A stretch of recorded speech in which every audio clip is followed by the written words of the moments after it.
after the Falcons beat the Giants on December 16th, you had some strong tweets for your critics, perhaps us, but it's all love. We just want to go back to that. So it says, and I'll just run these tweets really quickly here. So tomorrow, before you bring up excuses for the Giants and throw everybody under the bus, you're going to give us our respect, because if you don't, I'm going to stand by what I say. Julio Jones, Harry Douglas, Tony Gonzalez, and me are the best core in the league, period. And I'm done now. Did you feel that the Falcons weren't getting enough respect? Not at all. Skip said we was the best. I mean, the sixth best team in the NFC. So that's what he started before the week of the Giants game. So wait, did you get to the Super Bowl? No. Okay, We didn't get to the Super Bowl. You know, we was one step away. We was actually 11 yards away. Right. You know, so we didn't make it there. But you know, I felt like at that point in our season, you know, we lost 2 games, and you know, we had probably the best season, you know, in Falcon history going on at that point. And we felt like at that point that we were the best team in the NFL.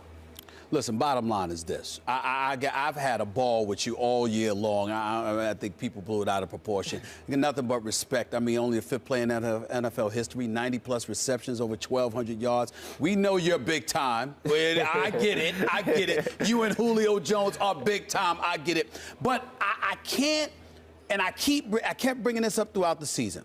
The Atlanta Falcons, if you look at you guys, Tony Gonzalez, you, Julio Jones, Matt Ryan, to me, one of the best quarterbacks in the game. But somehow, some way, something always seems to happen to prevent y'all from getting it done. I mean, last year, just this past season, it was the first time there was a playoff victory in the Matt Ryan, Coach Smith era. What is the issue with y'all considering the talent that you have? I think our biggest issue right now is just our team is just getting in the playoffs and just being satisfied. I think that the first 3 years we were just getting there and we were having fun just being there. Right. And then we turned the curve and said, all right, we got to stop just getting here. We got to win games. You know, and we won one this year. You know, should have won the second one. You know, had some turnovers and things like that. And made Skip's day.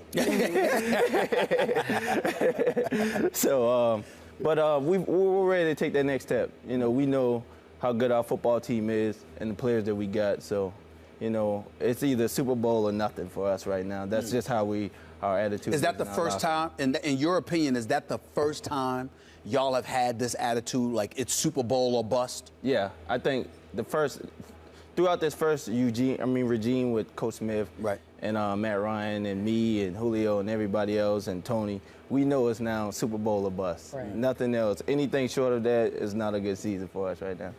Okay, the day in question, Giants visited Falcons, and you shellacked them. It wasn't so much an offensive game, but your defense showed up against the defending Super Bowl champs that he loves.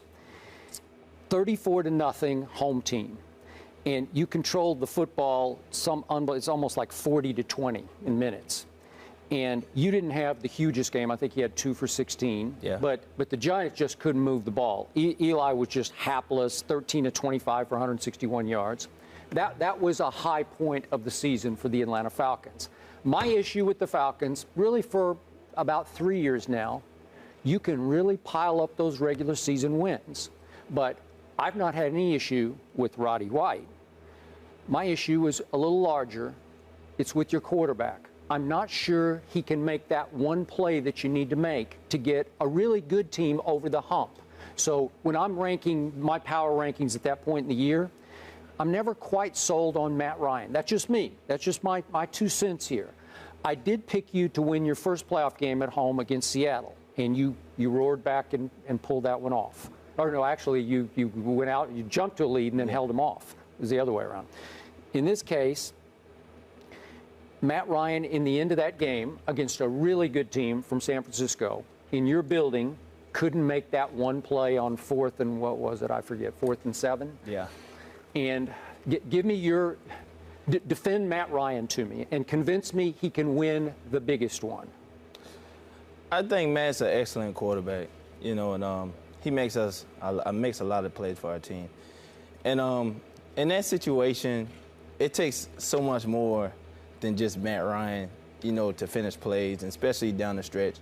you can't just put it on the quarterback and say, all right, you have to make this one play to get over the hump. It has to be me, it has to be Julio, it has to be Tony. We got to go out there and make those plays to make it easier on Matt Ryan, you know. So this is why we are an offensive football team, because we have so many weapons and so many guys to get the ball to and move the ball around. So it's just not on the quarterback to say, all right, you need to go out here and make that play. No, us three, me, Tony, or Julio, have to go out there and make that play so that we can get over the hump. It's not Matt Ryan. He's just real quick, being Stephen, a quarterback. What happened on 4th and control. 7? Give us the inside track on it. How did it unfold? Well, actually, we called a play in the huddle, and the play was for the ball to be thrown to me, right? And they played the coverage that they haven't played to that formation ever. Ever. This was the first time they have done this throughout the season, throughout the game. Which and they was made basically adjustments. what? They dropped in the safety and played like a single high instead of just playing too deep, which they usually play against a 3 wide receiver set with a single on the side. Great coaching. So we just got out coached on that one play. Okay.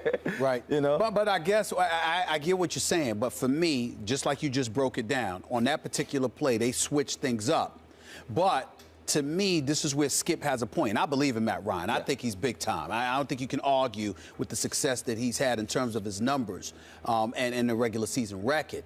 Unlike Tony Romo, who doesn't get to the playoffs. That's a whole story, another issue. But what I'm saying is, Tony Gonzalez, you could see his, you could see him just spewing, and obviously he was caught up in the emotion in the moment. He was open. Yeah. And to me, when Skip makes a point and he talks about Matt Ryan, that one play, well, the great quarterbacks find a way. Yes, Roddy White is big time. Yes, Julio Jones is big time. But so is Tony Gonzalez. Yeah. And since they did something they never did, that still doesn't negate the fact that Tony Gonzalez was open and Matt Ryan missed him. What do you say to that?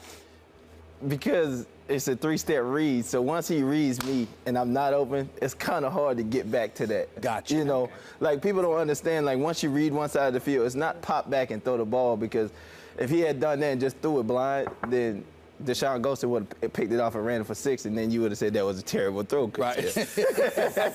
So when you're going out there and it's a quick pass, it's either there or it ain't there. So once it's there, he had to force a throw. He had to force a throw. And Bowman just stepped right in front of it. you and knocked it down. Was it a clean play on Bowman's part? I mean, was there any? Yeah, that was a debate. It was close. I mean, he was holding me, you know, but it's in that when you're in that 5 to 6 yard radius of grabbing people and holding people. Usually in the NFL, they let that go. Like just like in the Super Bowl when you said the guy got held. If he's 5 yards away from him, they're not going to call that. You know, 9 times out of 10, they're going to let that go. It's only holding once you get past 8, 9, 10 yards. Do you replay the play in your head and think maybe I should have cut off the route a little shorter and tried to make a better play for the ball? I was thinking that, but then when I go back and look at the film, if I do that, then if I catch the ball at 4 yards and get tackled, you're not going to make the right. The other thing I'm looking now, and I look at this team right now, just looking forward. Michael Turner can run the football, big physical dude, but not very elusive. And I think that hurt y'all to some degree. I'm a fan of Jacquizz Rodgers. I think he can ball. So the fact that you've got Steven Jackson now. I mean, I'm looking at it from that standpoint, and to me, is he an upgrade or not? Is he an upgrade? That's what I'm asking. I think he's an upgrade because he's a 3-down back. Like, you don't have to take him out on pass plays. You know, sometimes we had to take Mike Turner out on pass plays and things like that.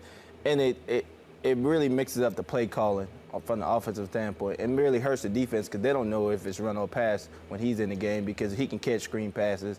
You know, we can swing him out there in the backfield. He can catch balls and things like that. So when you have a guy like that, nothing changes. You just go out there and play. Now the defense has to guess and try to make guesses at what you're doing. Is it run? Is it pass? And try to, critique tendencies and things that you do on offense. So it'll be a whole lot different.